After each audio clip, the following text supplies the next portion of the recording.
कसं आहे की मान्य उच्च न्यायालयाच्या निर्देशावर आता आपण भाष्य करू शकत नाही. तर जी काय अप्रोप्रिएट अथॉरिटी जी आहे त्या संदर्भात ती काही आवश्यक हायकोर्टाच्या निर्देशाप्रमाणे कारवाई करेल.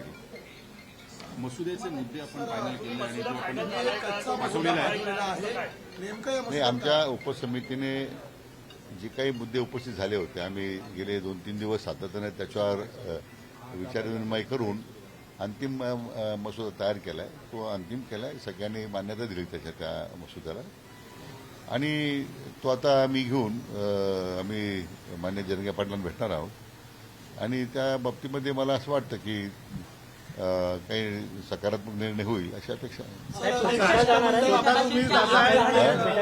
शिष्टमंडळ भेटीला गेलं होतं, अचानक स्वतः तुम्ही भेटायला का जात आहात? नाही, असं की उपसमितीच्या वतीनेच न्यायमूर्ती शिंदे साहेब जाऊन आले होते. त्याच्यातून उपस्थित केलेले मुद्दे शेवटी उपसमिती जी आहे ती मंत्रिमंडळानं एम्पॉवर केलेली समिती आहे. शेवटी निर्णय समितीला घ्यायचे होते आणि म्हणून न्यायमूर्ती शिंदे साहेबांच्या समितीने ज्या गेल्यानंतर चर्चा केल्यानंतर जे मुद्दे उपस्थित झाले त्याच्यावर समितीने गेले 2-3 दिवस मग कायदेशीर मत घेतलं. ॲडव्होकेट शिंदे साहेबांचं मत परत त्याच्यावर त्यांचीही चर्चा केली. माननीय ॲडव्होकेट जनरल साहेबांच्यावर आम्ही चर्चा केली विस्तारानं आणि मग आता तो त्या ज्या कायद्याच्या चौकटीत बसणारा जो प्रस्ताव होता या संदर्भात आपण तयार केलेला आहे. पण तुम्ही स्वतः आता जाणार आहात त्यानंतर देखील कोण कोण शिष्टमंडळात असणार आहे आता तुम्ही जर भेटीला जाणार आहात? आता माझ्या समेत आमचे समिती सदस्य शिवेंद्रराजे भोसले साहेब आहेत, माननीय जयकुमारजी आहेत, गोरे आहेत, माणिकराव कोकटे साहेब ते जॉईन होत आहेत आम्हाला. कारण आता हे सगळ्या अचानक घडामोडी सगळ्या घडल्या आहेत. बाकी मात्र सगळे सन्माननीय मंत्रिमंडळातील सदस्य या सगळ्या प्रक्रियेमध्ये आहेत. गेले 2-3 दिवस काही होते, काही ऑनलाईन होते, पण या सगळ्या चर्चेमध्ये त्यांचा सहभाग होता आणि आमच्या विभागाचे सगळे मग सामाजिक न्याय विभागाचे सचिव किंवा आमच्या विभागाचे सचिव जे म्हणजे उपसमितीचे सदस्य सचिव आहेत ते मग वेगवेगळ्या विभागाचे जे अधिकारी त्या समितीचा आपण घेतलेले आहेत ते सगळेच त्या ठिकाणी हजर राहतील. तुम्ही गेल्यानंतर मागे घ्यावं म्हणून मसुद्यात नेमकं काय दिलेलं आहे? नाही, मला वाटतं आपण ती चर्चा आता करण्यापेक्षा जर ते आम्हाला त्यांच्याशी चर्चा करू दे. मला वाटतं ती चर्चा झाल्याच्या नंतर मग तो प्रसिद्ध तो पब्लिक डोमेनमध्ये येणारच आहे.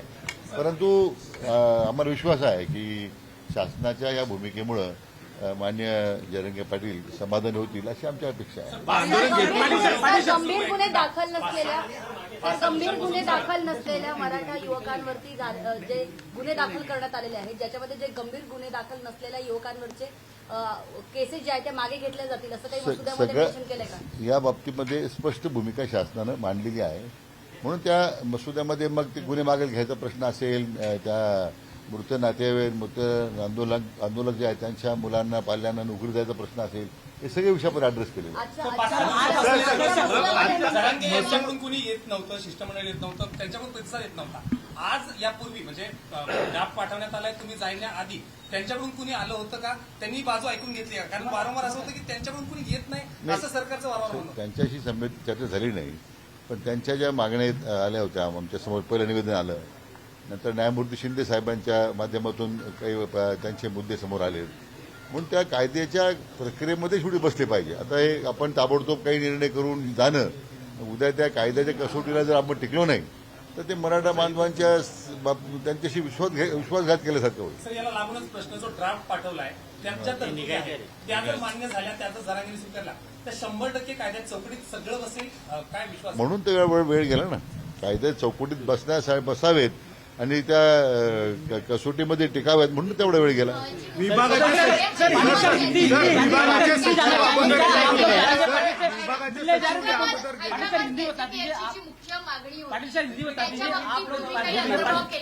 सगळ्या त्यांच्या मागण्यांचा अंतर्भाव त्यात केलेला आहे.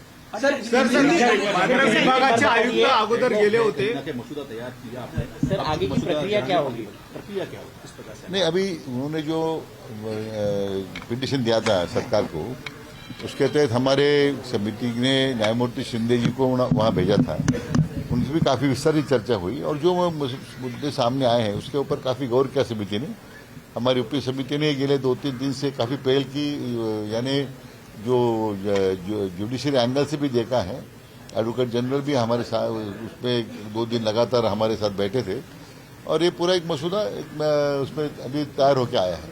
लेकिन इससे पहले चर्चा नहीं हुई थी जरांगे पाटिल और सरकार के बीच में। ये पहला शायद अनुभव होगा कि आप जरांगे पाटिल से मिलने जा रहे हैं। नहीं, मुझे पूरा विश्वास है कि अतिशय सकारात्मक दृष्टि से सरकार ने ये इस मामले में पहल की है और हमें विश्वास है कि जरांगे पाटिल जी भी सरकार की भूमिका को इसमें स्वीकारेंगे। सर आखिरी सवाल, डेलीगेशन में कौन कौन होगा, मिलने कौन कौन जा रहा है? अभी मेरे साथ हमारे मंत्रिमंडल के जो सदस्य हैं, शिवेंद्र राजे भोसले जी हैं, माननीय जय कुमार जी, हमारे विधायक माननीय राणा जगदीश सिंह हैं, मानिकराव जी आए थे मुंबई में। ये अचानक इतनी हलचल हो गई कि सबको बुलाना ठीक, लेकिन आज भी सुबह हमारी जो मीटिंग में सब हमारे मंत्रिमंडल के सहयोगी ऑनलाइन मौजूद उपस्थित थे और सबका मैं खुशी इस बात की कि एक सर्वसम्मति से इसको अभी उसको हमने मंजूरी दी है। ड्राफ्ट में कंटेंट क्या रहेगा उसके बारे में क्या कहेंगे? तो अभी ड्राफ्ट उसका तो उनको देने के बाद तो आपके सामने कहा जाएगा। क्या हुआ कि प्रतिनिधिमंडल आपको तो भेजा लेकिन आपको तो जाना पड़ रहा है? नहीं, ऐसे कि मैं इस उपसमिति का मैं अध्यक्ष हूँ और उसमें हमारी कोई प्रतिष्ठा नहीं है। जो मांगे मराठा आंदोलन ने रखी है उसके ऊपर तो मेरा कोई प्रतिष्ठा का प्रश्न मैं नहीं कर रहा हूँ। अंतिम में लोग अपने अधिकार के लिए लोग आंदोलन कर रहे हैं तो उनके सामने जाना और उनसे बात करना तो मैं तो ये समझता हूँ कि तो हमारा कर्तव्य बनता है। सर जो प्रोटेस्ट के दौरान विज्युअल तर विखे पाटील आणि शिवेंद्रराजे भोसले थोड्याच वेळात मनोज जरांगे यांची भेट घेणार आहेत आणि इकडे कोर्टामध्ये सुद्धा सुनावणी सुरू झालेली दिसतेय। गाड्या हटवण्यासाठी सुरुवात झालेली आहे। संध्याकाळपर्यंत सर्व गाड्या मुंबई बाहेर जातील असं आश्वासन जरांगे यांच्या वकिलांनी दिलेलं कळतंय। कुठलाही आदेश देण्यापूर्वी विचार केला जावा ही त्यांनी कोर्टाला विनंती केली आहे अशी माहिती समोर येते। मराठा समाजाचं आंदोलन शांततेत सुरू आहे अशी ग्वाही त्यांनी कोर्टामध्ये दिलेली आहे।